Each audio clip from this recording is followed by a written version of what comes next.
Jonathan Ward is best known as the man behind Icon 4x4. If you're listening to this show, I'm sure you've seen his creations clad in matte paint on Instagram or perhaps at SEMA over the years.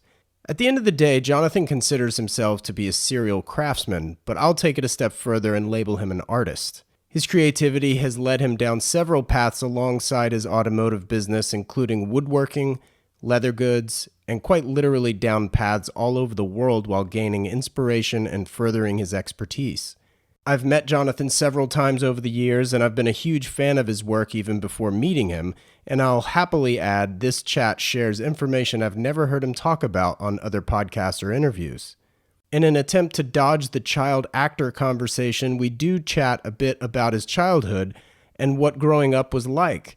He shares a short story that involves falling from 4 stories high, and we talk about the importance of realizing you can't do it all alone, something I've been struggling with a lot lately with Standard H. We discuss music, creative flow, of course how TLC and Icon started, and why designing within confines is important. Ever wonder why his logo is a lizard? That's in here. And if you're wondering what Jonathan's thoughts are on the new 2021 Bronco, that's also in here, not to mention the inspiring work he's doing with his charity Go campaign. The list really does go on. Jonathan and I share so many of the same views of business with respect to design and manufacturing specifically, so I really hope you all enjoy this conversation as much as I did. As 2020 comes to a close, as I sat down editing this episode, it truly felt like the mental road trip of an escape I needed, and I'm confident many of you will agree. I'm your host, Wesley Smith, and you're listening to the Standard H podcast.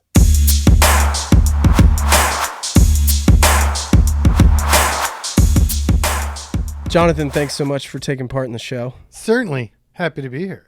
Where did you grow up? Because I don't know this answer. Is it around here, right? No, I don't know if I ever really truly grew up, but I began my life in a small town in Maryland called Elk Ridge. Ah, Maryland. Which is like 45 minutes out of Baltimore. Sure. And then when I was 8, I moved to New York City, and then New York City until I was 15, and then here in SoCal since 1985. Nice. What did your folks do? So my folks are still alive and well. My mom either was dealing with me and my sister in my early career, was a full-time job for her. And then both my parents, their sort of OCD hobby has always been dogs. So like my dad's been a judge, they show dogs, like they're hardcore into it. And my dad, as was I supposed to follow in his footstep, is a corporate maritime litigator. So he just retired last year, but long career as a maritime lawyer. Very interesting. Yeah, that is interesting. Yeah. Wow. But it makes sense in the context of my family is from the Chesapeake Bay area, Virginia, for 7 generations, and all crabbers and fishermen. Right. So my dad was the first one to go to college and law school, and he was a Coast Guard captain, and just it's always been sort of water-centric. So then, of course, are they here? No, they still live in Maryland. Oh, they're still in Maryland. So you were just hopping around to New York and everything. Yeah, my mom had to move with me to New York. And then when I moved to L.A., my mom came out with me to L.A. And then quite almost singular gracious moment of my mom's was like the minute I turned 18, she like packed her bags and bailed and went back to my dad in Maryland and let me be. I was like, yes. No kidding. Well, it was kind of awkward because I owned the house. So it wasn't like, okay, I'm 18, I can move out. Right, like, right. Shit, now what am I going to do? Right, yeah, exactly. Where were you living then? Same house I still live in today. No man. kidding? Yeah, I've been in that house since 87. Incredible. Yeah, in Sherman Oaks. So you're an actor as a kid. It's pretty well documented. I don't think we have to touch on that too much. But what is a lesson you learned from being an actor that you use either today or just that you took with you? Yeah, good question. Because I think knee-jerk, and even for me, when I started TLC and then Icon, the occasional intrepid journalist would do his research and discover that and want to interject it into the automotive story, which I hated. I was like, no, that bears no relevance whatsoever. And in fact, it arguably could negate what I'm trying to do here, because Right. I just don't like that story. Right. And I had privacy concerns back, which is why I stopped that business for the most part. But I see. so I used to be super resistant, but as time's gone by, man, self-advocacy, communication skills, how to read a room, change your tone, basically communication tools garnered from that, and work ethic experience from that, priceless, I think, for the rest of my life. Like, Yeah. genius. And I arguably had an incredible experience where a lot of people that I grew up with had the polar opposite. Mm-hmm. But I loved it. I was never good at being a kid. Like, kids kind of bored me, and it's like I asked too many questions and kicked out of Little League, kicked out of Boy Scouts. So in my starts in Broadway in the theater community, 8 years old or not, if you paid attention, you tried hard, and you were part of the team trying to make something a success, that community just immediately embraces everyone. Accepted you. Yeah, sure. And I just later on in my career, all the world travels and stuff from it were great. What sucked was preconceived judgments of who you were based on characters you played. Which makes no sense. Makes no sense. People are not very logical sometimes. And the loss of privacy. And I was never famous, but I mean, I was like Teeny Bopper magazine cover-ish. So like I wouldn't go to a mall on a weekend in the 80s, but like generally had my privacy. But I had friends who were like major stars, and their life sucked. Right. And the more I looked at this, like, okay, if that is the end goal or a necessary aspect of the end results of your career success, that ain't worth it. And this is pre-social media. Yeah. Yeah. And I mean, I had a serious problem with a stalker who eventually got prosecuted. And that's what made me look to my hobbies and start thinking, could this be a career? How do I not ever have to get a real job? How do I continue doing something I love? And ideally, how do I do something I love where at least I feel I have more control in the end result? Right. And my privacy. Sure. So it worked out good. What kind of music were you into as a kid? Being a Broadway geek, it was mostly like show tunes and stuff. Really? Yeah, totally. And like Sinatra and early stuff. And then in the city, I remember my first Walkman, walking my brains out in New York, or roller skating, or, oh, I was such a goober, even a unicycle, dare I admit. No way. Oh, yeah, I was that guy. God, what would I be rolling? I'd be rolling the Eurythmics. I'd be rolling Dire Straits, especially Money for Nothing. Telegraph Road, actually. Yeah, okay. Love Over Gold, that earlier stuff. Always loved the Mozart four-horn concertos. I have a ridiculous... You need to have dinner with my wife. I have a ridiculously diverse, like Hector Lavoe, who was like basically the Puerto Rican Elvis, through to African rock, through to, early reggae, like Dennis. I mean, like, I love music. Like, I'm all over the place. So what was your high school experience like then? Were you homeschooled, or like, how'd that go? So it was 50-50 polar opposite situations. In New York, it was incredible. And part of the beautiful experience that I reference to that stage of my life, because I went to this really interesting school called PCS. Okay. So it was Professional Children's School. So we had weird hours, and we had a correspondence program alternate to when you couldn't be in school. This was like a school of the arts kind of thing? No, so there was one of those in the public school system, which was like a zoo of crap education, but you can learn how to dance. Right. This actually, and it's still there and thriving.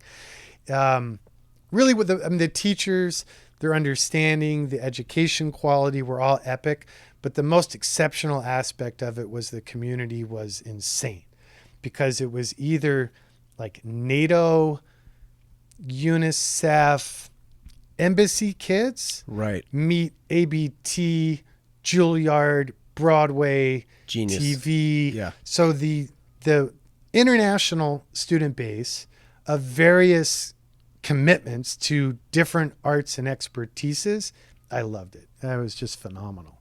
Then CBS put me on a contract, moved me to California, and then I went to a snotty private school here in the Valley because they were the only ones who would deal with correspondence. And they're like, if you'll pay the tuition, no problem. Right. And they made my life hell. Both the kids and the teachers. It was a horrible experience. It's actually the school that Less Than Zero is based on, if that gives you a good, clean picture of it. But like we were talking about earlier, God bless the University of YouTube. And I mean, I like interned, swept floors, shop assistant for one of the most famous traditional Southern Cal hot rod car builders, through to, finish woodworking shops and go learn that, in night school, USC, UCLA extension classes. And like today, I've been traveling more worldwide to do deep dives into different art forms. Cause I'm like, I think at root, I'm a serial craftsman. Like Icon only exists perhaps because of my love for vintage vehicles, but my lack of patience for archaic vintage vehicle mechanical realities. And the fact that vehicles combine so many different art forms in one clearly communicable package that's so extroverted. Because throughout the years, I've done clay and deconstructive hard stone, marble sculpting, pre-Raphaelite painting, mortise and tenon fumed quarter sawn white oak, old school, like mission era arts and crafts, woodwork and leather craft and forging. And so it's such a fun way to combine all of that together. Yeah, for sure. Well, as a kid who was making a living for himself, what was your first car? Yeah. So my parents are super traditional and conservative. Okay. So like even in like living in New York, I was supporting our apartment and stuff because my dad was still paying off law school and everything at the time. So if I wanted the new Game Boy or whatever, my mom's like, you're not touching your money for that. So we had a friend who was an agent who did like Sears Roebuck catalogs and voiceovers, like lower rung jobs. Right. So I'd have to call her up and be like, okay, I'm in. And I go do like the cheesiest modeling jobs of, if you're looking like old Sears catalogs of the 10-year-old with the baseball hat cocked and his bat over his shoulder, grinning at the camera. That was my cheesy ass. White, whatever sleeve. it took. I was a hoe. And then I'd use that money to blow on my Game Boy or my Walkman, or eventually got into watches. And I lived right off of Times Square. So between the arcades and the watch stores and stuff, it was just constant temptation.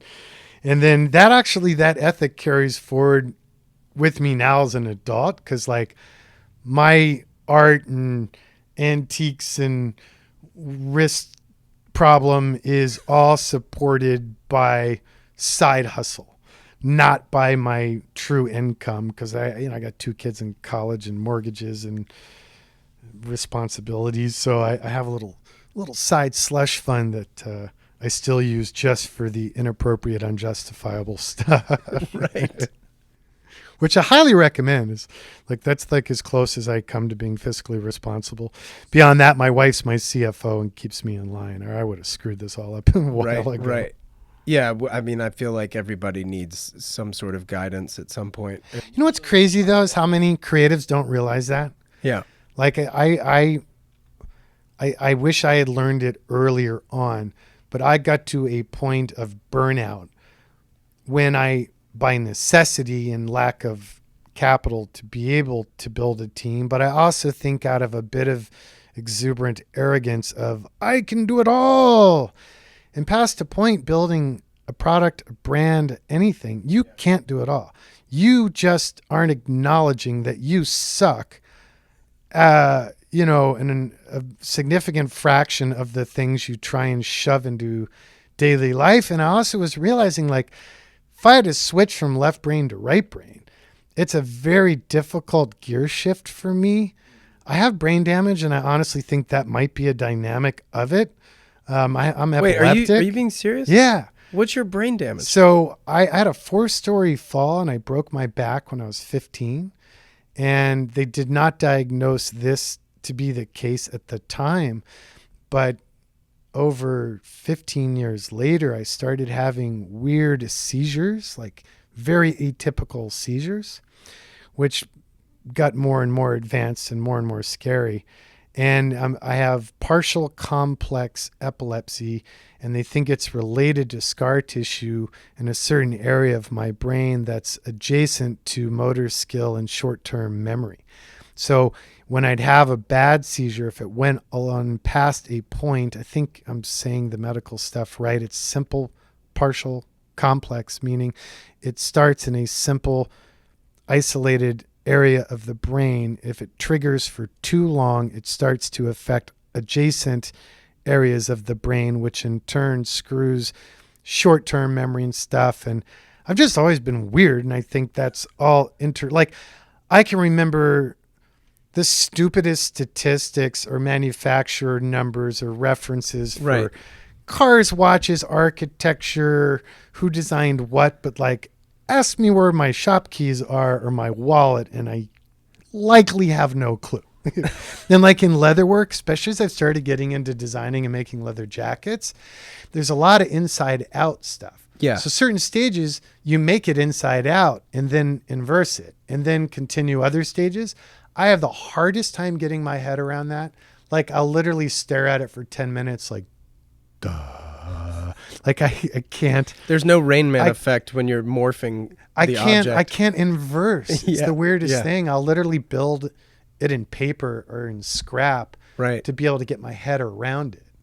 But and that just makes financial sense. yeah, totally. Especially the cost of some of these crazy leathers. But at the same time, like that's just like all of us, right? We have certain tics. I first organically learned my way around it and how to work with it.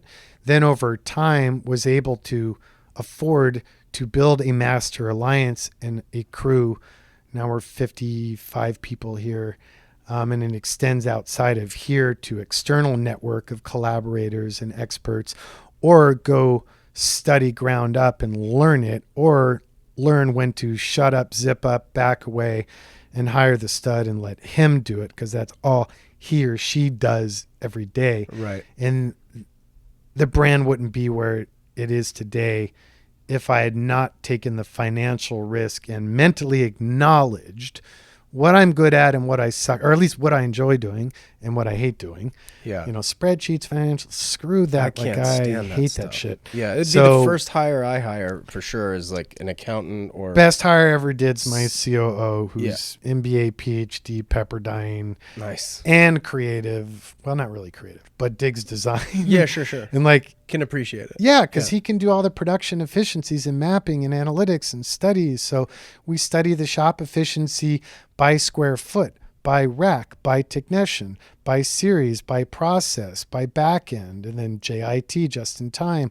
Well, COVID proved JIT's, in a new perspective, maybe not such a good idea. So production time and all that. I'm like, for me to do that, I got to like kick up some diesel generator in the spider web archives of my head and shut down my creative side. And then I'm in the middle of a CAD file or a sketch out or whatever. And then that transition for me, left brain, right brain, like they're two different humans. I just sucked at it. Well, I mean, everybody says like the best way to run your business is to hire people smarter than you. No shit. You know, I mean, I think that's what, and Build I an come alliance. and I come from an apparel background. Oh, I didn't, so like I all forgot that. the best designers all have like a part like Valentino or YSL or Comme des Garçons. They all have like the business person. So I can come over here and play with color and shape and drape and all that stuff. So yeah, I mean, obviously it's no different in the automotive space, I guess, for somebody like yourself. Yeah, but it's, to me, it's so unique in the automotive space. But I mean, honestly, I think, again, because I have no formal education and I don't know any better, I've been, now I realize, blessed with an open mind by not knowing any better. Right. So like a lot of our processes, a lot of our reverse engineering techniques and technology through to how we source leather or approach a job from a design perspective. Like it's very unique combination mashup of super traditional arts with bleeding edge tech. And I have to be put on a leash by the rest of my leadership team here sometimes to make sure it still makes good business sense. Because, the entire division of derelicts and reformers, for example, makes no business sense. On paper, it's stupid. Right. So let's jump around for a quick So what was your first car? Oh, that's right. I never answered that. Yeah, It's all good. Fiscal responsibility, parents, okay, you're going to get something reasonable. Well, unbeknownst to them, I went with a friend who was over 18, who therefore could sign up for the stupid auction I went to. And I had a 55 Ford 4-door ex-G-Man bulletproof sedan. But it's before I could drive, so I was just put it in the garage and tinkered and restored it. What color was it? It was like this horrible, and I appreciate a good mint green, but this was like a bad melted Baskin Robbins sort of mint. Yeah, like the bad one though. Like there's good ones, but not like the German version, more like the diner version. Yeah, that says it all. If it's German, it's probably done right. Oh yeah, German coloration, color palettes rock. But anyway, I bought that. They wouldn't even let me drive it. So yeah, the first new car I had was a low trim 84 used Rabbit Wolfsburg manual trans. Perfect. Loved that car actually. And that was here in LA? Yeah, I was here in LA. That's a perfect car. Well, yeah. I mean, I drive a GTI, so I'm a little biased. So then I got in trouble because it was, in quotes, my fault that my sister had to leave New York and move out here with us. She's 18 months older than me. Okay.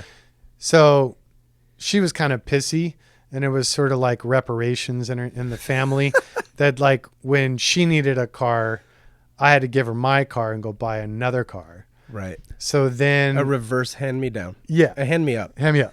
Yeah. So then I went against my parents and I bought a 530. Nice. 73, I think it was, like a super early one. Okay.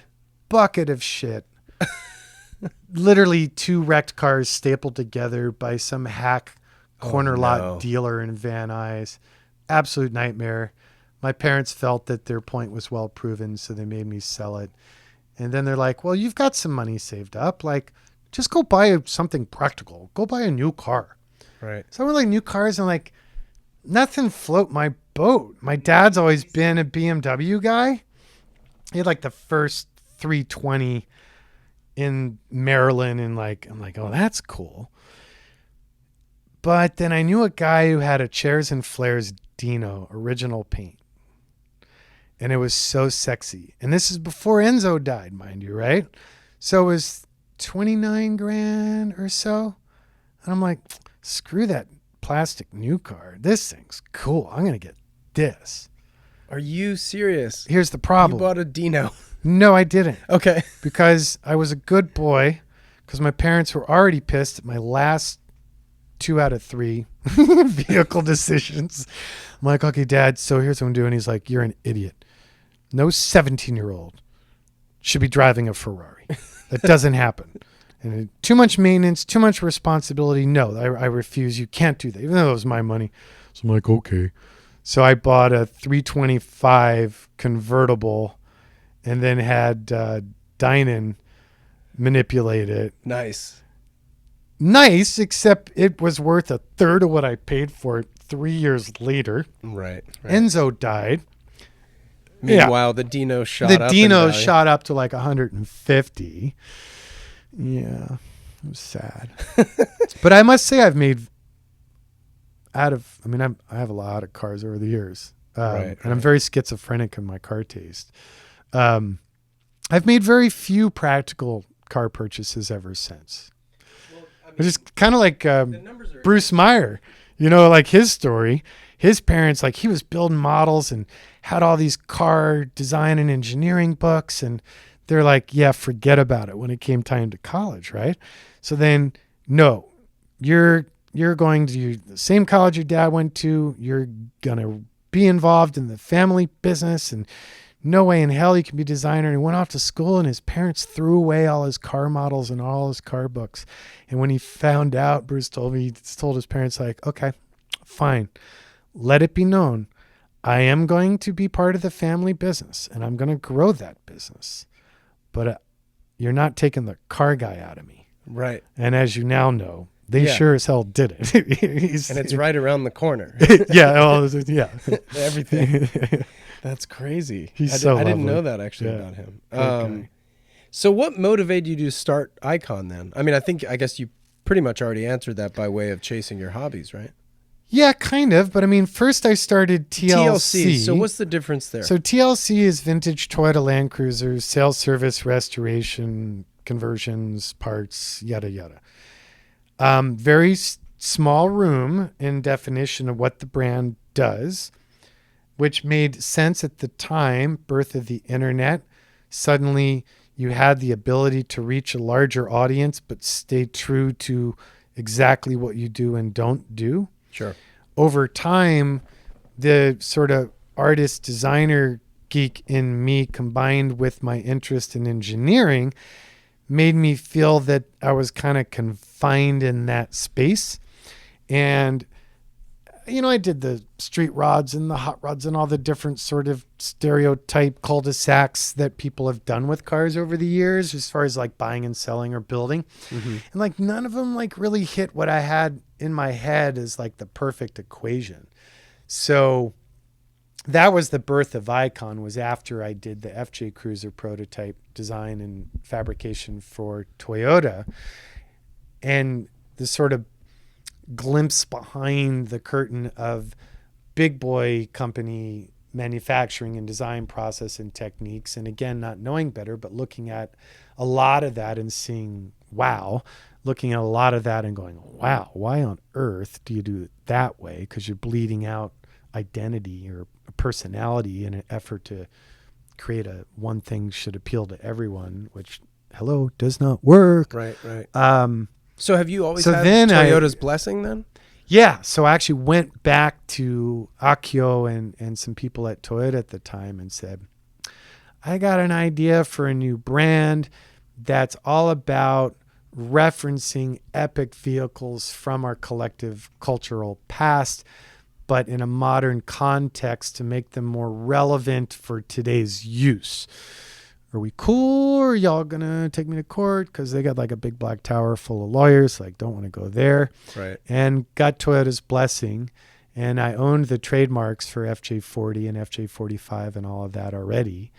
And because the FJ40s was closest to my experience and expertise with TLC and in my life experience, especially in world travel, that's where I started. Because just coming off of the project for Toyota, I had all these things I wanted to do that just didn't fit Toyota's DNA. So the brand started as like this sort of 3D model that I would build in bed at night to put myself to sleep. I'd keep refining and designing, and literally it was like a full-on high detailed rotatable zoomable model, and I'd tweak and I'd geek and I'd tweak and I'd geek. And the way I work is that's happened with wristwatch designs, with jacket designs, with furniture designs, with automotive concepts. Like, it'll literally always start like that, and it'll either get to a point that I get the model to a point and I press delete and it sucks. Okay, I'm done. Or it starts to keep me up and I literally get this visceral urge. I need to build this just to get it out of my brain. I'm the same exact way. I call it creative vomit. Yeah, like I need to just I need throw to it express up. this. Like I have to get it out. Got to get it done. Do you find that your creative flow typically happens at night? You know, fortunately for my clients, my dreams are free because I do a lot. I honestly, it's 24/7. Yeah. I mean, I can't even be in an elevator without geeking on the cladding in the elevator, or in a museum geeking on a finish. Like, I'm so tactile. I guess I would have had a lot of anacronyms attached to me if I was born later date. I just barely avoided the Ritalin and all that. Yeah, but no, I'm always been inquisitive and detail oriented. Yeah, sure. So it's pretty constant. Yeah. So take us through the lineup currently. So you're still doing FJs. Yeah, so TLC still exists, and then Icon is grown exponentially. Icon now is still very true to the founding origin of classic design revisited in a modern context. Notice I dropped transportation because I have interests that I'd like to see Icon do, that there's so many opportunities to me, and design languages from other eras and honesty and material usage elevated by some of the tech capabilities and smartness of today. Right.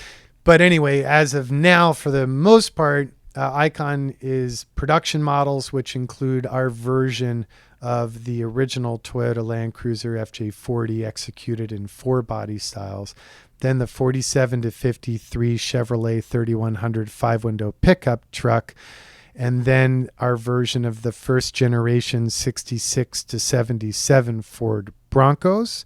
And then those are executed normally in 2 different design packages that have totally different appeal. You've got new school and you've got old school. Then we have the R&D division, or DNR, which is the derelicts and the reformers, which can include the occasional Chevy pickup, Bronco, or FJ done derelict style, where we basically, the derelicts hide all of the time and money spent and all the engineering. They honor that sort of romance, to me at least, of like barn find funk and patina, Natural patina, wabi sabi, natural decay, never faked. And then we'll elevate and geek out and reimagine the interior and tactile and touch points. Maybe even like sometimes that'll happen because we'll have access to the OEM's archive and we'll find what the designer sketched for the wiper knob, let's say, versus what the pencil pushers even back into the 40s watered down in his design intent, said, no, screw that, use this. We already have tooled, it's already on the shelf, and that car didn't sell that well. We don't know. Either occasionally that, or I'll just pull it out of my booty and just have fun based on my knowledge of that era of design. Or I'll do a deep dive in that era of design from audio or architecture, marine or rail car, or probably the most fun, which like I did on the Thriftmaster, is none of the archive information was available, but as I previously mentioned, like big Raymond Loewy geek, and I was like, oh, that'd be fun. So revisionist history theoreticals of, okay, what if Raymond Loewy had been on the design team? What would he have done with these elements? And then I think all designers, we need confines. We need to be framed or hemmed in. So that sort of helps establish that. Like Loewy's personal cars, horrendous, because he had no leash on him. So it's just shit on shit, just way too much crap. Like that's why I love designing watches, because legibility, math, you know, the symmetry, like there's so many confines that and size. It's exciting. It opens up a whole bunch of by opportunities. subtraction kind of thing. Yeah. That's cool. What So wait, I guess I geeked out there a little bit on derelicts, but that's derelicts. And then the reformer is basically for people who go, why on earth would I spend all that money on something that looks like it's abandoned? Right. So then the reformers are concourse restored, either looking dead stock or elevated versions of stock, referencing era appropriate design language. And then across the board, everything we do is all about modern safety, functionality, performance, usually emissions responsibility, creature comforts, you know, just trying to get rid of the martyrdom of vintage. Right. And you machine parts here too, right? Yeah. So you guys make stuff, manufacturing. Yeah. laser machining, 5-axis Haas VF4 super speed. I love that machine. But you know what? Honestly, more and more, we're subletting it. So we do all the design work in-house with our mechanical engineer, design engineer, electrical engineer, and myself. But like we've been doing more and more work with a company in San Diego called EVOD because they're just better at it. And frankly, it's cost neutral to sublet it. Now I kind of feel like an idiot for having bought this sort of ego-based, like, Right. ooh, 5-axis CNC, always wanted one and finally bought one. Now it's like, we don't use it that Oh, much. no. It's like, That's hilarious. whoopsies. But it looks cool. Big turret head. So you may have answered this elsewhere. I've never heard the answer to this question. Why don't you touch Land Rover Defenders? Yeah. So I've actually done 2 Defenders Have you? as part of the Reformer lineup. Okay. My team threatened full mutiny Really? should I ever do another one. I love the look. The execution, here come the pissed off Roveristas. Let's hear it. Sucks. The ergonomics suck. The materials suck. The extensive plastic, the cheapness of everything, down to like the Defender center console is like vinyl stapled on plywood with like a Home Depot hinge. Like, I just don't get it. Like, I love the look, but the execution yeah. in engineering and manufacturing is just so off. Now, that being said, I'm actually finding the right client. And if I don't, I'm going to do it myself on spec, which I tell myself I'm not supposed to do, but I'm going to do it.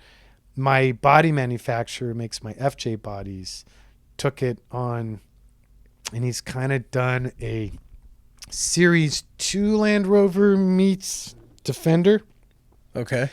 but properly built out of unannealed 5052 H32 5/32 marine aluminum. Well, so the original one is a Pepsi can with steel angle iron structure with little pieces of scrap canvas, and then they're all riveted together. So they literally rust themselves from the inside out. Like even boat builders in the 50s knew not to do that. So I guess it worked for them financially. But yeah, this is like built the way a shipwright would build aluminum.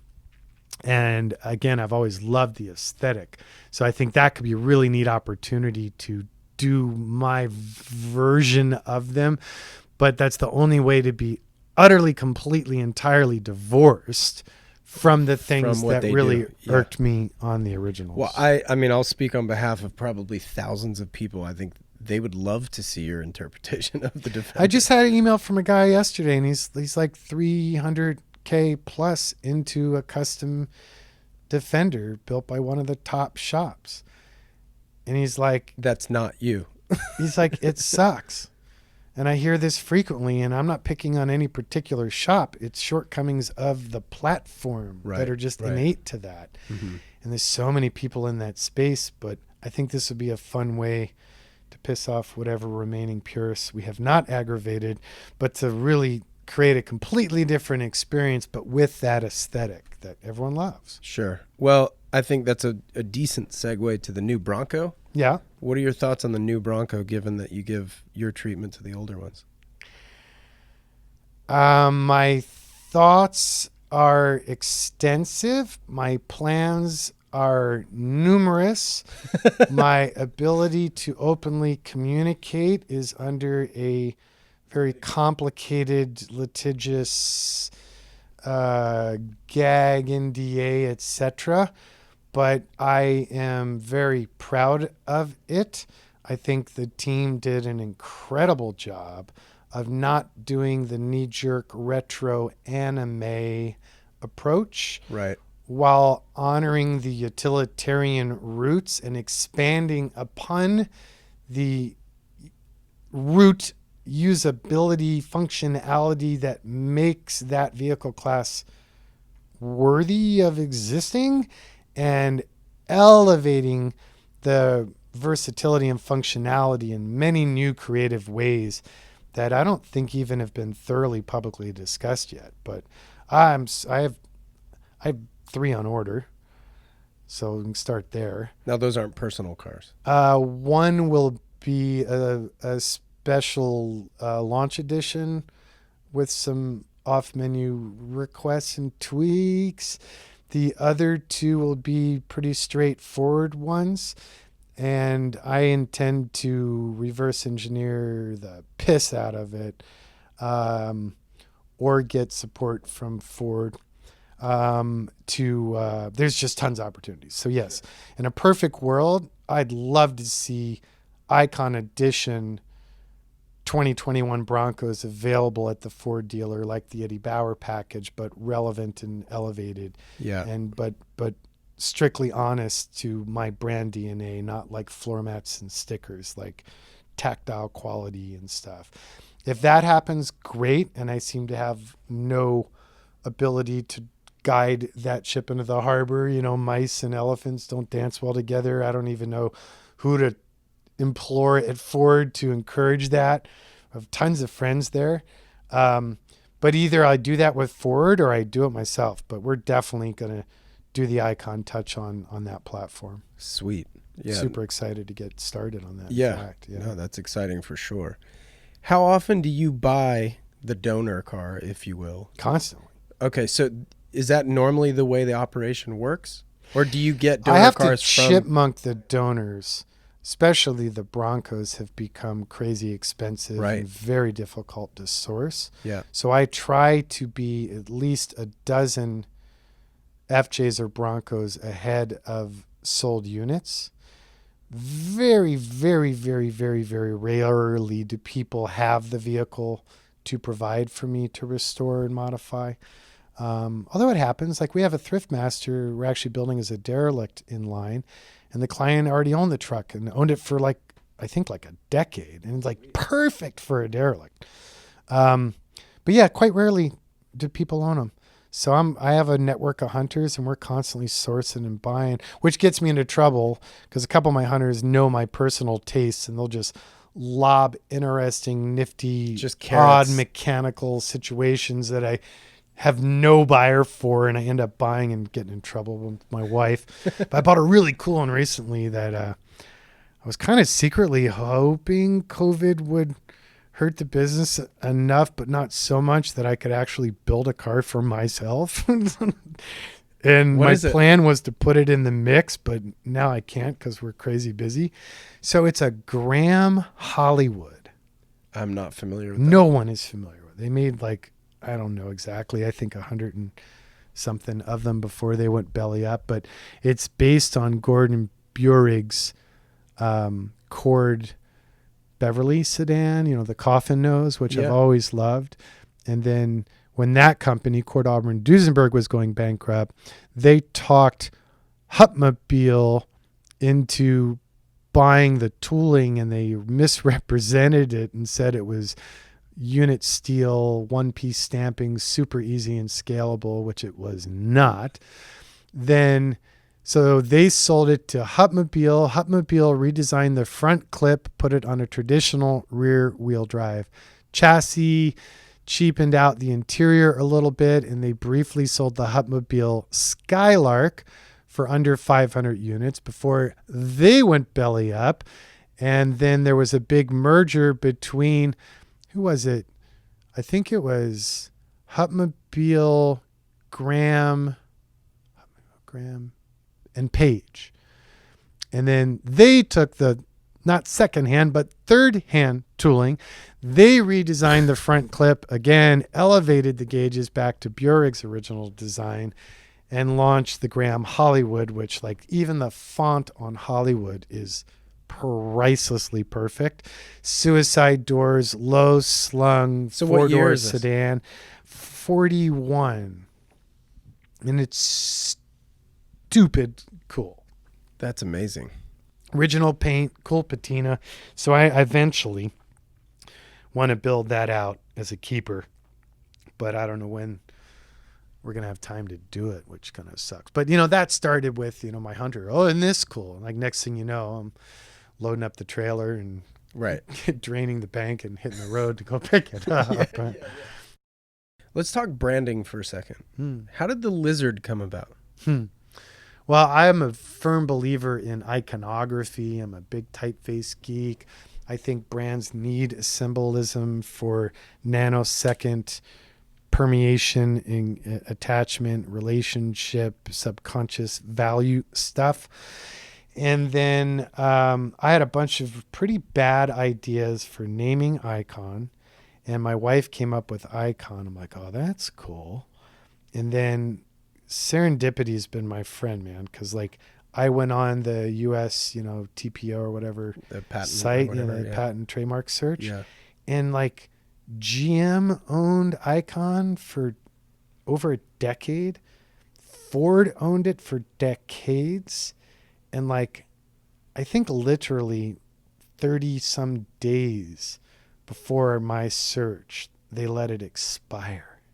No kidding. Yeah, which is killer. And that kept it in the automotive space. Yeah, and they never used it. They just Right. chipmunked had it it. away.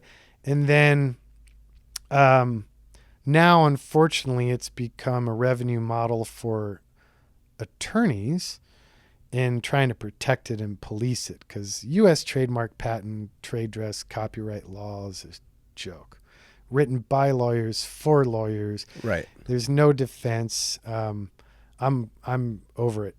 Well, you had a pretty poignant conversation with Mickey Drexler. I heard you talk about. Yeah. Can Mickey's you a kind of big retell that business story? Hero and long friend of mine. Is he a client as well? Yeah. Cool. Yeah, I don't remember which. I mean, there's so many Mickey stories, but I think the one that sticks out to me the most is when I had that sheep jumping fence model, my fall asleep model FJ40 for Icon as I envisioned the brand. And I finally set out to build it. I took some saved money and one employee, and we kind of sequestered ourselves in the old building in Van Nuys in a single 1,200 square foot bay, locked the door, turn the music up, knock it out. Then I went back and added up what it had cost to build, Right. and had a massive reality check, scary moment of this is not going to happen. Like, there's no way people are going to pay for this, especially at that time. And I was really struggling with it. And Mickey, I consider of our generation, just a brand genius. Yeah. And he's guttural. He doesn't debate and do focus groups or any of that nonsense. It's a knee-jerk gut reaction. And Mickey basically said, don't be an idiot. Build your dream. That will define you in the market because it's singular and it stands for something and you did something no one's doing. And most importantly, it'll allow you to remain passionate about doing it. He goes, if you start watering it down now, you're going to emotionally start to divorce yourself from it. And that's not the kind of guy nor career you want. So if you build it, they will come, was the takeaway. So I didn't do any cuts. I left it as executed. I launched it and crossed my fingers. And the cool thing is over the years, the demographic that's bought it gets it because of the depth and transparency of that passion. They've enabled me, as you see, to go further and further and further and further with that. I mean, not with no regard to cost, but it hasn't been about what's the cheapest Icon we can sell. It's about what's the greatest capability, highest reliability, most tactile, engaging, elevated thing we can make. And the customer base has pushed me north, right, which has been it's a dream come true. So would you consider that supply and demand, or just it's just almost just straight demand? Yeah, it's funny because TLC started based on a bet I had in a USC business class about supply and demand, which I said was BS because we're coming into an era where we have all these new manners of communication and reaching people. I said, if you can control the supply, you can now create the demand. And they said I was full of it, and it turned into a bet. And I was given, I think it was 2 quarters to drive a trackable market up 20 plus points. So I was already buying up Land Cruisers. So I shifted it up and did it in larger volume just to win a $2,000 or $1,000 bet. I'd like to take a minute to thank you for listening to the Standard Age podcast. It's certainly been a lot of fun sharing each guest's story, even during the craziest of times over the last year. The good news is it's allowed me to further focus on some of the elements that make Standard H possible. I've done a ton of product development, some items for well over a year. If you'd like to support the podcast, the least expensive way is to simply rate and review the show on whatever platform you're on. Further, you can visit standard-h.com where you can purchase the brand's apparel or directly support the podcast under the accessories tab. I can't thank you guys enough for listening to the show and for all of your support, especially through social media. It's been so much fun interacting with you, and all of the great feedback has been wonderful, so thank you. So many of you are into watches, whether you are just starting to collect them or if you're already in deep in discussing the extensive finishing of the movements. In fact, my most listened to episodes have been watch-related. For those of you interested in independent watch companies, Passion Fine Jewelry in Solana Beach, California might just have what you're looking for. Previous listeners may be familiar with owner Tim Jackson from episode 1 of the Standard H podcast. He and his team are certainly a wealth of information while offering incredible customer service. Tim and his team are quite literally made up of family and friends, so I'm confident you'll feel very much a part of their community even if it's your first visit. Of course, if California is out of reach, definitely visit passionfinejewelry.com for more information, or visit Tim's blog, Independent in Time, for a deeper watch dive.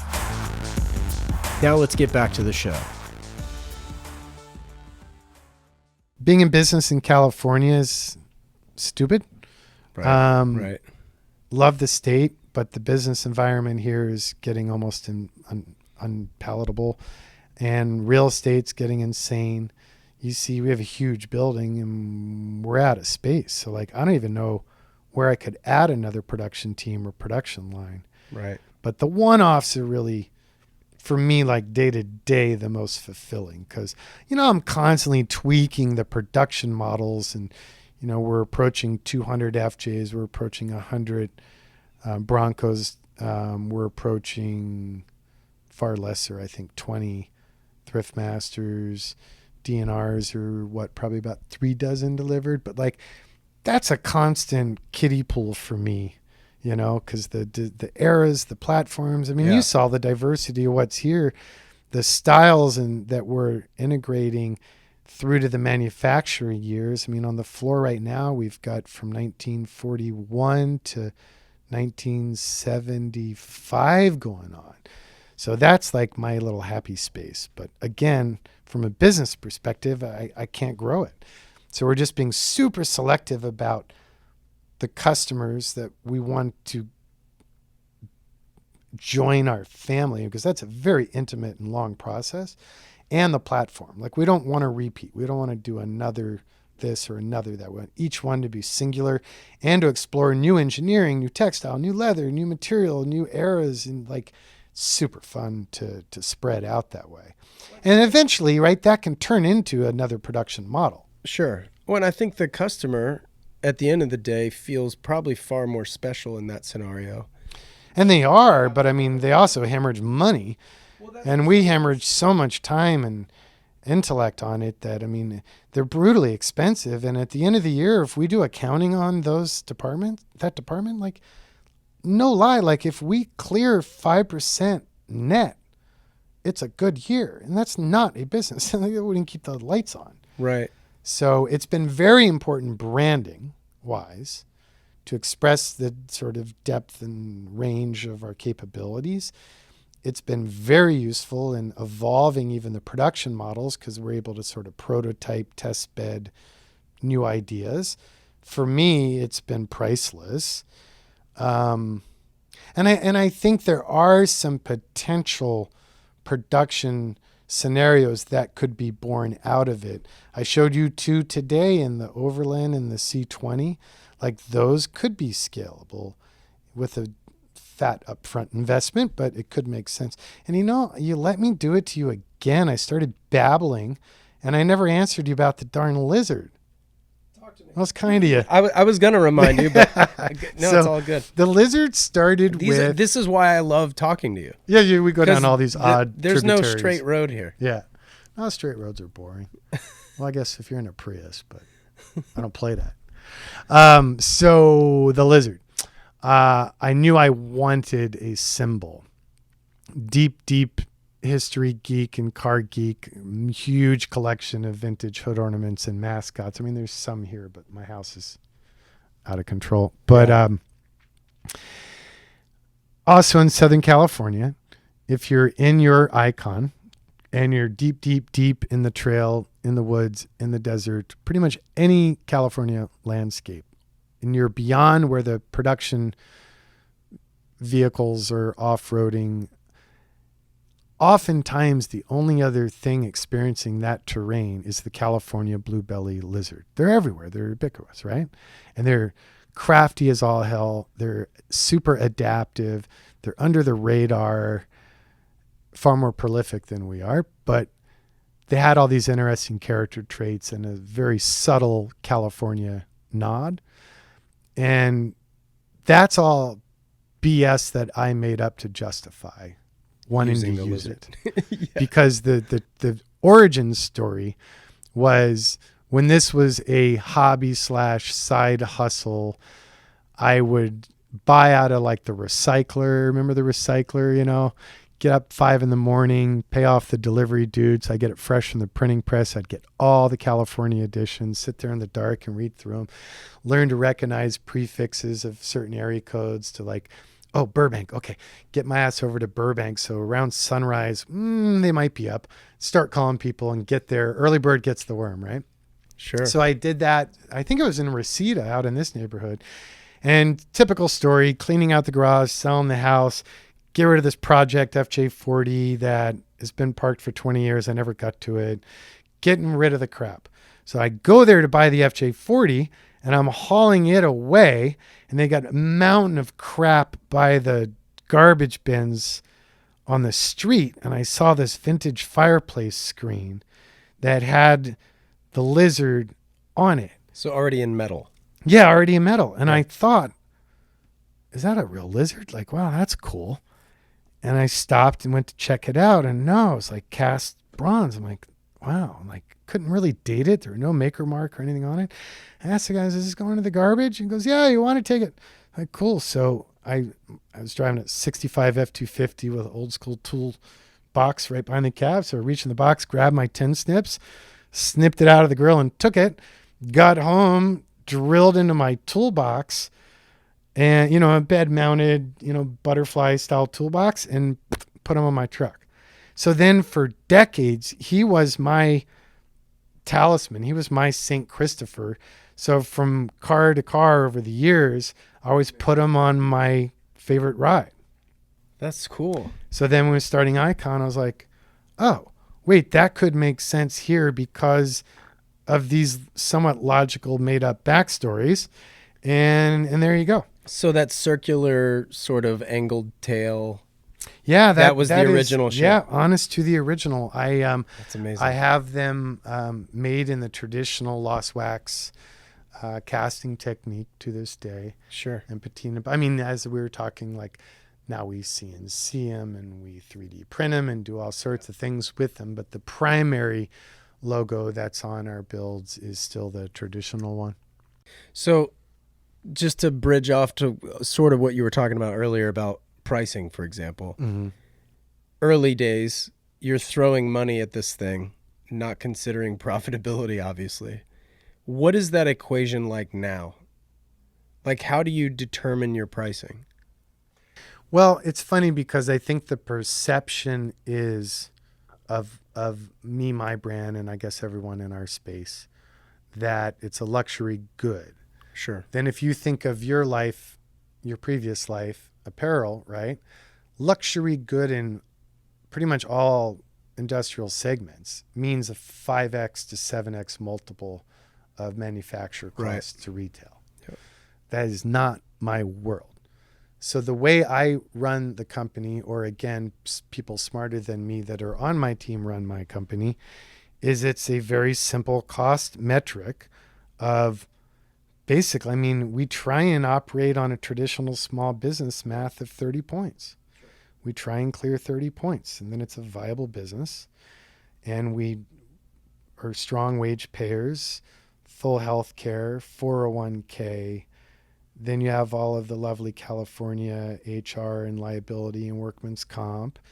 Then we aren't doing $4,000 paint jobs. We're doing very serious paint jobs. We're Right. powder coating vintage bodies instead of etching and priming, and there's a lot of hidden cost. So really, I view it as the price point is the reality of the lunacy that defines the brand. And it doesn't make sense to everyone. I totally get it. I'm just thrilled that it makes sense to enough people that can afford it. And perhaps arguably even more importantly, it makes sense to a larger audience because they respect the art of the execution. Even if they can't ever tolerate the price point, they understand the art of the theology, the religion behind what we do. Now, I was going to ask you this later, actually, because I knew you've been to Africa, you've been to Japan, you've been on these 43 countries, if I'm recalling correctly. I love the perspective, clear your mind, open your eyes, culturally, emotionally, artistically, travel's everything. Yeah. To me. Well, I wanted to know what the purpose served. I mean, obviously there's probably a vacation element to it. There's a mind, there's a clarity type of aspect to the travel as well. But do you do it for inspiration or to just better your own product line? Is it research? It sounds like it's all of these things. It's childishly, arrogantly, self-centrically about me learning new history, new culture, new technique, appreciating new art forms or platforms or languages or design languages or food, and having those experiences with my sons and my wife. The whole brand is somewhat childish, I think, in that way, in that I won't do it unless I love it. Right. And I've been allowed that long enough that now I'm sort of holding tight to it. But I think my earliest traveling experiences were family stuff on a budget. Mm-hmm. Mexico, whatever, and went to the West Indies once, and that was great, except it was with my family. Not that that's not a problem, but with your sister, whatever, you just end up fighting the whole time. That's my side of the chair. And then professionally, it was when filming.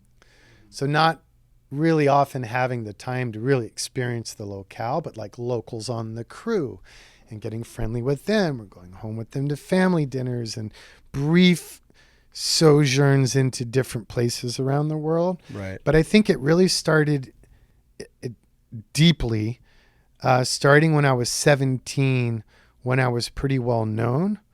When me and my buddy Brandon could buy Eurail passes, load up a backpack, head off to Europe, and no one knew I was nobody. So I could be invisible and get deep in all these cultures. And literally hostels in Eurail, a sketch pad, a backpack, and $10 a day. And had the most incredible experiences. I'd be sketching. I remember I was in Bruges or Brugge in Belgium. Yeah. Oh, I love that town, man. And I was just sitting on a bench in the shade with a baguette and a salami and a piece of cheese, all I could afford, with my sketchbook off a canal, sketching this beautiful old building. And I got really into it. So day 3, I'm still working on it. And this little old lady comes out of the building and says, I've noticed you've been here for a while and, totally engaged, brought me into the home, cooked me dinner, invited her grandkids and her kids and made a family thing out of it. No kidding. Next thing you know, I'm staying there for 3 weeks.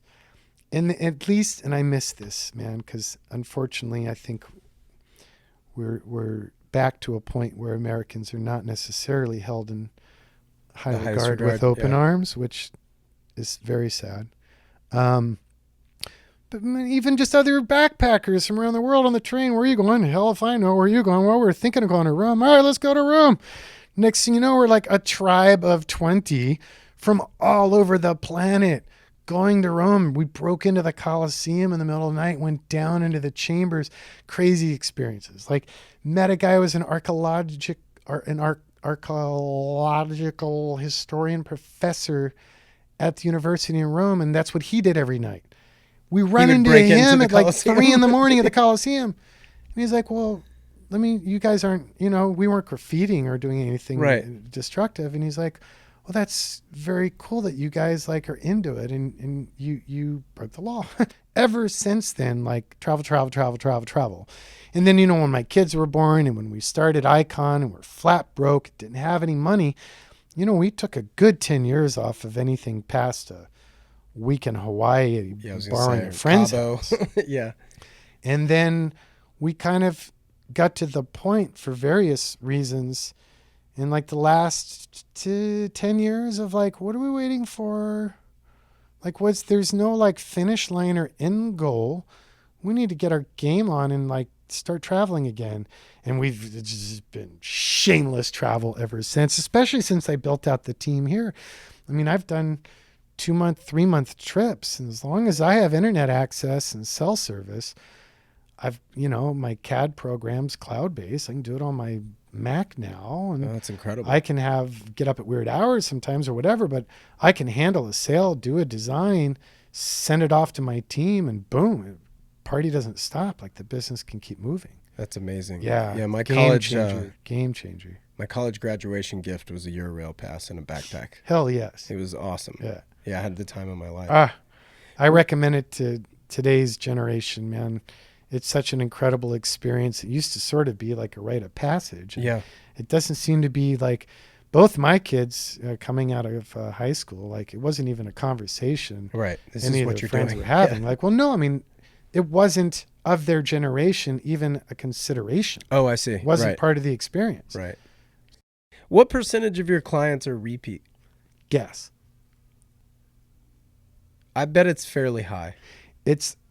I never anticipated it. It's approaching 40%. That's incredible. It's nuts.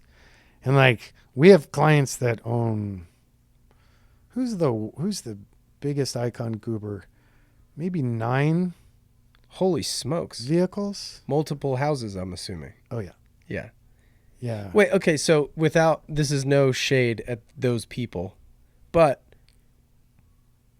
does that ever take away from the sort of like kid in a candy store aspect of the new customer? Like, don't you love to see the reaction of the first? No, not really, because they don't order. Usually they won't order like duplicates of the same. Usually the first. That's funny because like if someone reaches out to us, I want 3 vehicles. I want one of these like this, one of that like that, one like that. I immediately smell BS, and I don't know what the game is. If it's they haven't made up their mind. That's the thing. Or they want us to think they're ballers, or they're calling from prison and keeping themselves entertained. I don't know what it is. It never pans out. Honestly, I don't think ever has panned out. So they usually start with sort of our gateway drug, a production Bronco or FJ or TR. Then after they own it for a while and they really start to, on a deeper level, understand what drives us and what makes an icon, then they start exploring, maybe I'll get one of these. Then they get into a derelict. Then they buy a house somewhere in the mountains. And then it's like every time they have an opportunity to express individuality in a non-ostentatious manner relevant to a new locale or function, they engage with us and they get it. I think the client who buys it puts it in their man cave to check the box because their friends said, oh yeah, you built that new McMansion and you got the 6-car garage, and new car guy asks his cool guy car guy buddy, what do I need? Yeah. And they chip off the list of the things that no one needs an icon. And we're on that list, which blessed be us, right? Cool. 100%. But then it's like, it sits there and it gets like 300 miles a year. Which drives you crazy. Drives me batshit. I'd rather it come back beat to piss, rolled, hammered. Broken axle. Yeah, well, no one's ever broken an axle.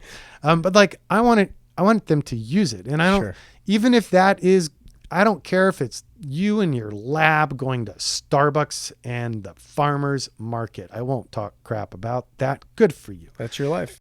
The point of an icon is to enable you to have experiences. The vehicle can singularly be the experience, or the vehicle can just be the tool that enables the next experience to get you to the trailhead you cross country ski on or whatever.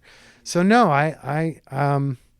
frankly, I'm surprised how cool our customer base is, because I think traditionally you think of rich people as being a pain in the ass, but I think the people who are drawn to us are not your typical rich folk.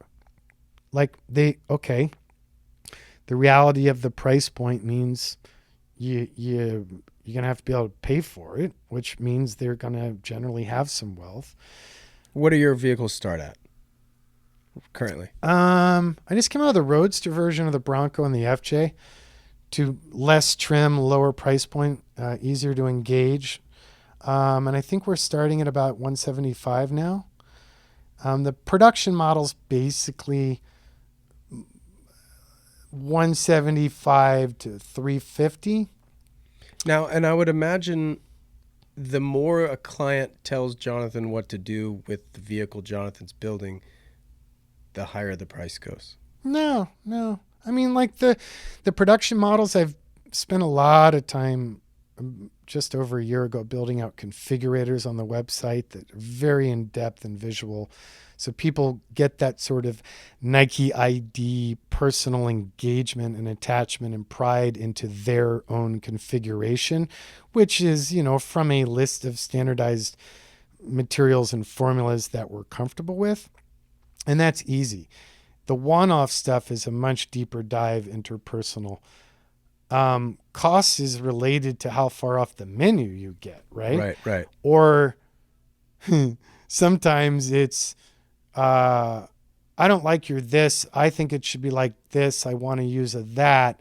We'll get out of our brand DNA comfort zone of, well, no offense to that manufacturer, but that bumper has no synergy. Like the reason I design and manufacture my own gauges and knobs and switches and handles and seat hardware and consoles and bumpers and wheels is there's consistency in the design language, which is so often lacking in, I hate the term, but what do you call them? Resto mods, because so many things are Johnny Cash mail order specials of bits and pieces, and you lose that continuity. The continuity in our engineering, having been addressed cohesively all together, elevates the drive experience. I want the same in the design experience. So actually, Rob Dickerson, Rod Emery, and I did a Facebook Live. I think you were there at Ether years ago. Were you there? I wasn't there, no. So we went out for drinks afterwards, and we got into the discussion, and it just so happened at that time, all three of us were dealing with clients that wanted things that made our sphincters retract, like for our brand, like, dude, no, don't do that.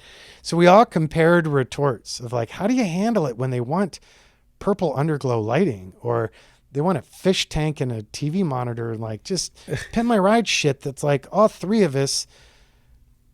I mean, we're artists. Right. I mean, if you don't think so, I get it, but we at least think we are, and like, no, and how do you say that, right? And run a business. So Emery's was the most eloquent.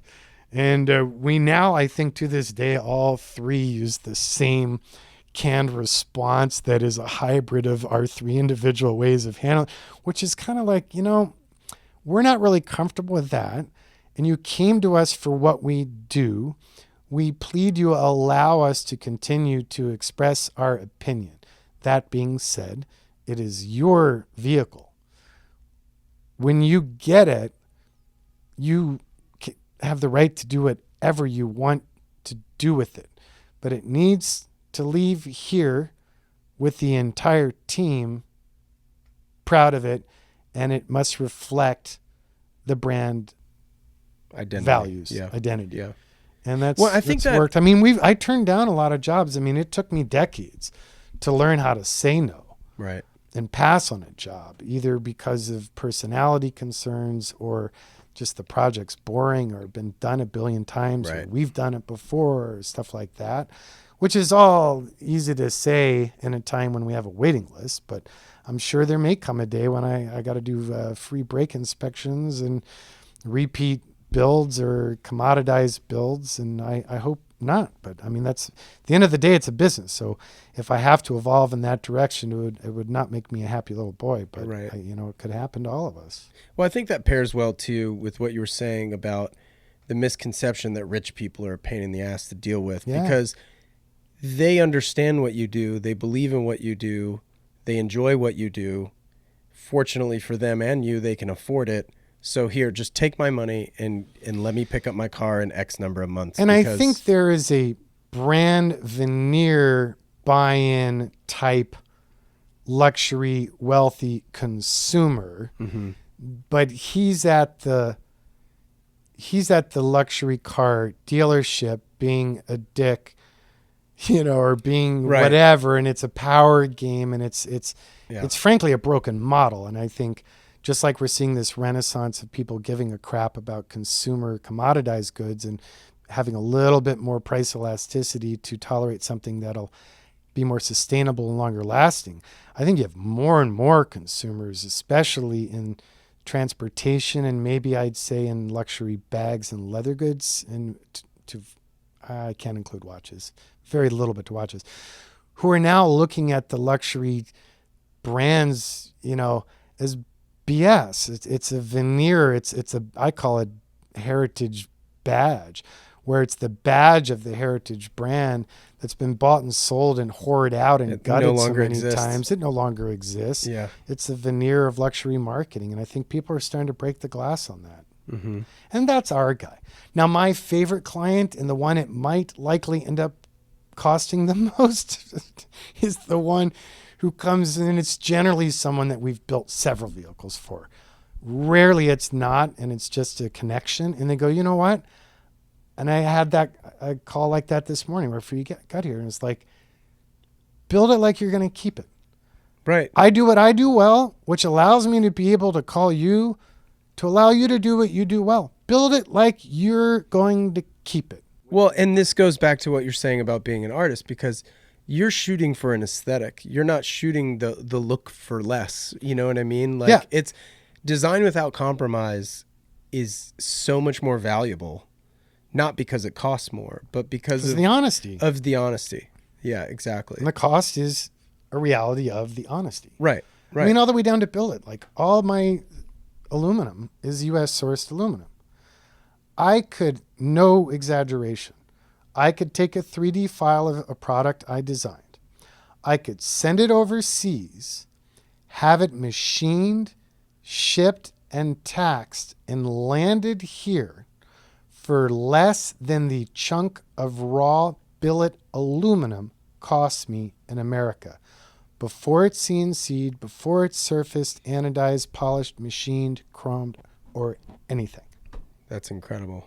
But there's reasons for that. And if you give a shit, or if you don't care but you're curious and you got the time, I will rip your ears off telling you way more detail than you ever needed to know about the deep dive backstory that resulted in that respect and appreciation. Not to mention, I have a serious interest in wanting to keep industrial arts alive and manufacturing alive in America. It's a big part of how this country was formed, and frankly, one of the better parts of our somewhat questionable social history of being risk takers and inventors and creatives and trying new ideas.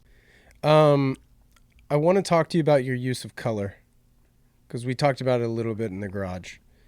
Why do you choose the colors, and how do you go about choosing colors? Well, to me, colors speak to more than color. Colors are texture. Colors are emotions, energies, vibes. They sort of set the stage. So for me, you're ordering a Bronco. Okay. Where is it going to be used mostly? What do you like to do when you're there? What's your cabin or your house or whatever look like? Are you a watch guy, girl? What era of design do you dig? Oh, you like vintage furniture? Can you take some pictures of your favorite shit? It's a collective, it's a key ingredient in establishing everything. So that being said, often if I understand bigger picture, the collective vibe, I'll often start with the leather or the textile because I have more control with the color purely. I can mix, match, spectrum analyze, do custom colors easily versus to do that in a jacquard weave. Oh God, we're doing that right now. It's like 80 yard minimum and I need 8 yards. But that's fun. But timeless. That doesn't mean I don't steal colors off of new production cars. I have been guilty of that. I like those like smoky, hazy jelly bean colors is what I kind of call them. Yeah. So I mean, they can be super vibrant, but not obnoxious because there's like a ghost to it, a haze to it. Right, right. I think satin and mattes kind of jumped the shark.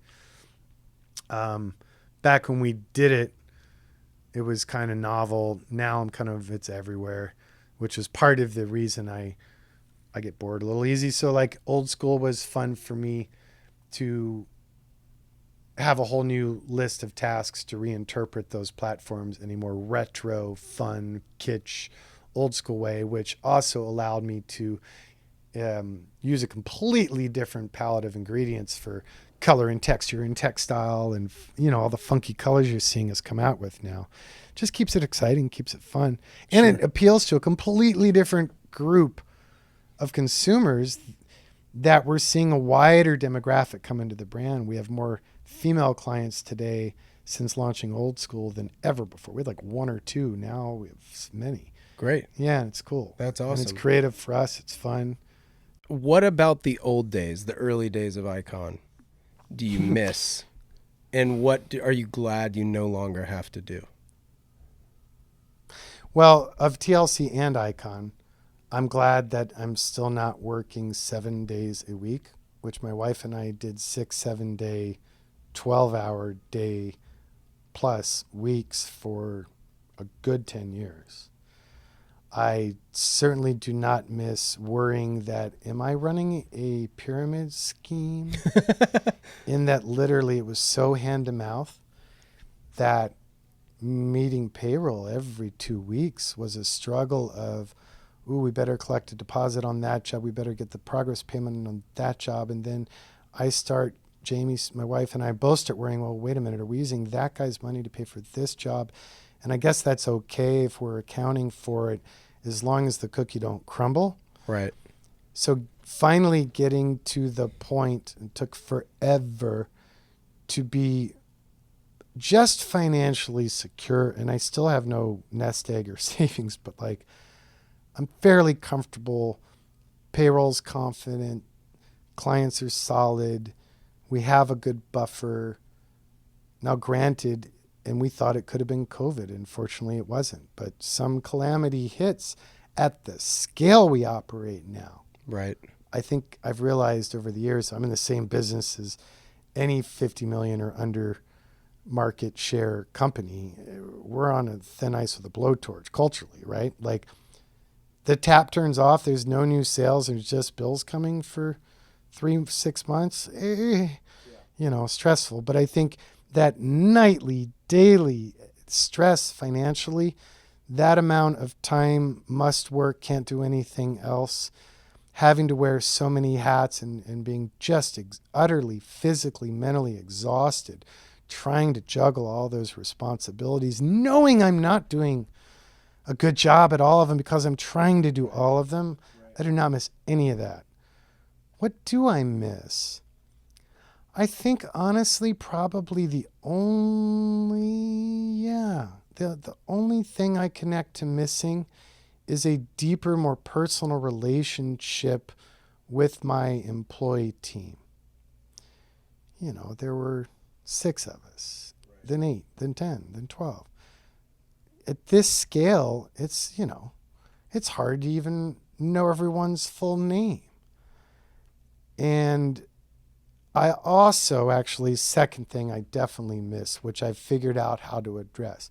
At this scale of a company, I'm doing communications, sales, design, back end on the web, product planning, forecasting, future product development, and all that stuff, which is my love, right? Right. And that's a fairly full plate. What I don't do anymore is I'm not out there with the English wheel, the planishing hammer. I'm not welding. I'm not crafting. I'm not turning wrenches. I have 2 huge Snap-on boxes here that are covered in dust. We're at the point that our master alliance, our team is so strong that I've got guys here that are better at it, any variety of those skills, than I ever was. But I miss that visceral, simple Stone Age of sharp thing, less sharp thing, hit less sharp with sharp thing, make wheel. Like, I miss that, right? Yeah. So when my first son went off to college, immediately gutted his room, turned it into my home studio, and it's game on.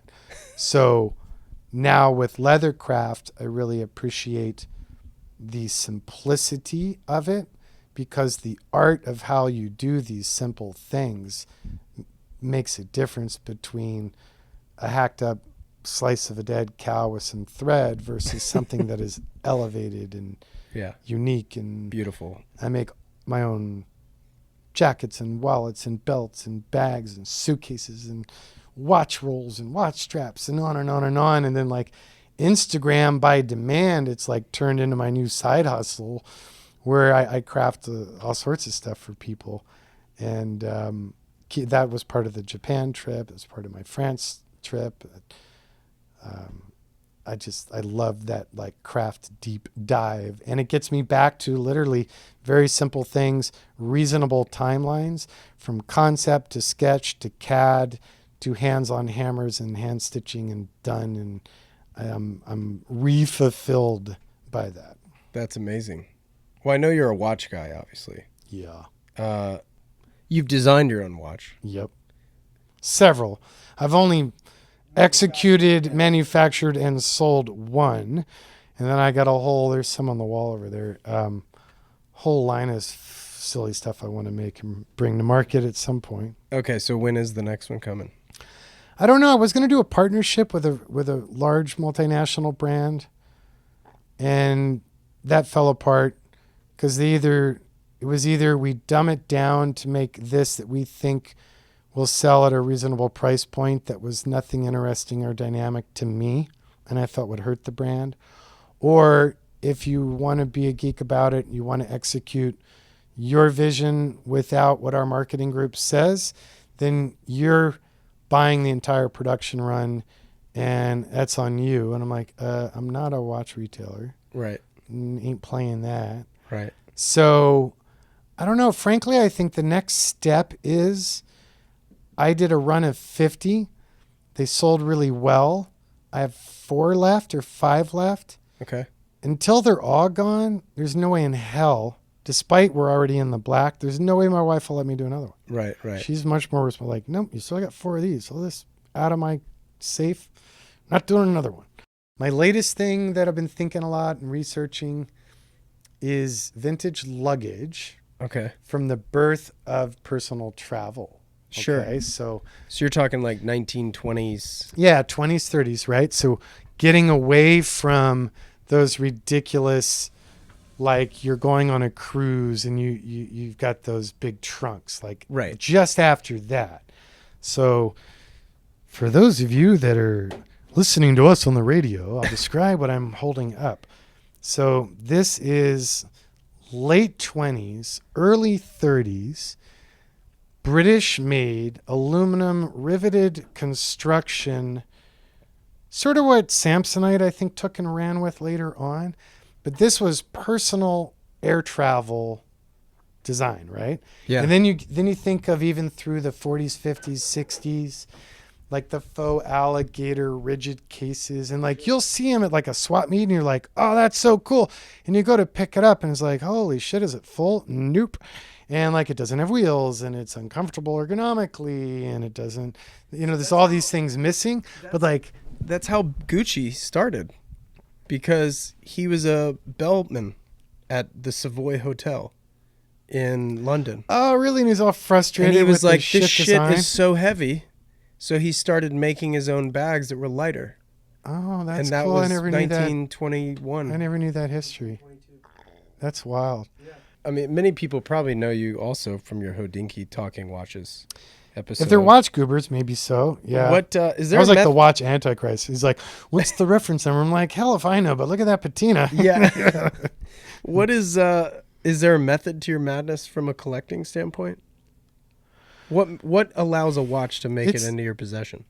I guess the same as everything that draws me to everything you can see from your current vantage point in my office overstuffed with shit. Color, texture, engineering, personality, not copycat, unique execution, unique functionality. And, as you can imagine with watches, that could manifest itself in a ridiculous array. Stories, patina, history, authenticity, irreplaceability. But it's not about price point either, other than the limits of my tolerance. I've got watches that I scored for $30 that I love just as much as the nuttier ones. Sure. What's up with Go campaign? And you did an Omaze it's campaign live as well? right Let's now. talk about that stuff. Yeah, man, it's so sad, the level of distrust in the general public. I've been appalled by how many people are like, this is a scam. He's going to give it to his friend. I'm like, really? Really? Yeah. But no, it's like federally regulated. And if you know anything about me, if you know anything about Omaze, you know anything about my charity, like, hello, it's an incredible opportunity. In fact, Omaze saved my charity's butt.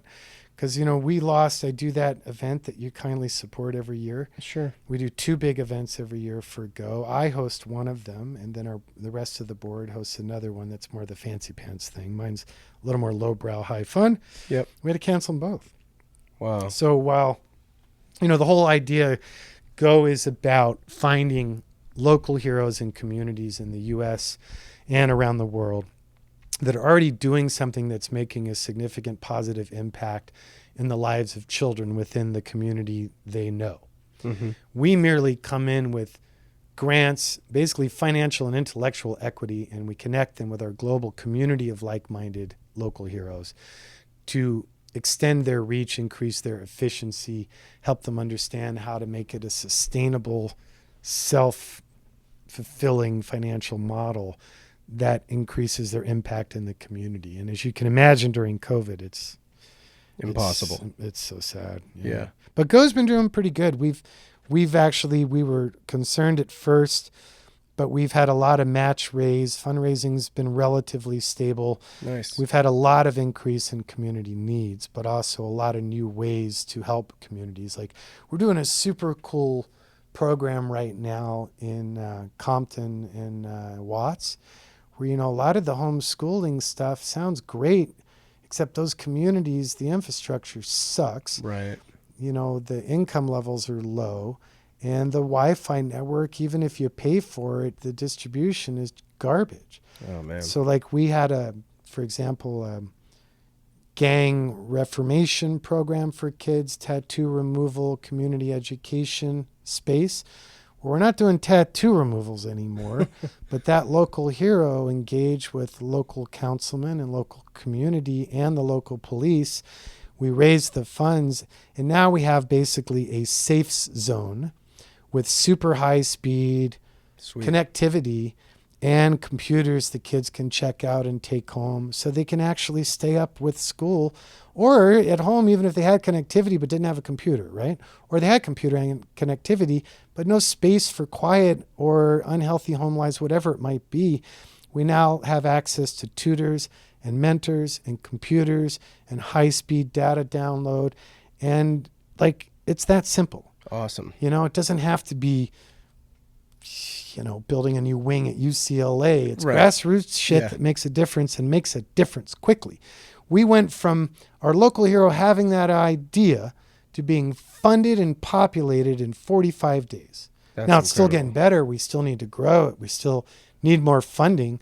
But boom, community leader sees a problem, knows how to solve it. We come in, we help it, we execute it, we add ideas, we try and find new partners via technology, hardware, software, or just good old-fashioned money, or the police department to help support it and communicate it. And Go is like so visceral and so connected and so like I used to work with big charities until I saw the reality of it, and it's scary and frightening and a disgrace. So Go is where it is at. And gocampaign.org if you want to learn more. And please be my guest. Join us. Our gala is coming up, and it's late October. I think it's October 25th, and it's only an hour and a half online, and we're doing mini documentaries telling stories of specific local heroes. We're doing a live auction and appeal and celebrities and live performances. Should be fun. Awesome. Well, as you said, I've been a supporter, and Go Campaign's just done so many good things. This has been a great thing. Jonathan, thanks so much for taking the time. I always enjoy you, and far longer than I even imagined. This is awesome. I could talk to you all day. Yeah, I can talk to lose my voice. Well, we could always do a part 2 later when you launch your next watch or whatever. But, all right. Thanks so much for taking the time. Thank you. And guys, if you're still listening, thank you, Standard Age community. Good deal. Ciao, All right, ciao. buddy. Thanks. As always, I'd like to thank Jensen Reed and Super Beautiful for providing the theme track, as well as to Clear Audio for the noise-canceling headphones. In 2 weeks, I'll return with another episode in time for Christmas, and until then, stay happy and healthy. Thanks so much for listening.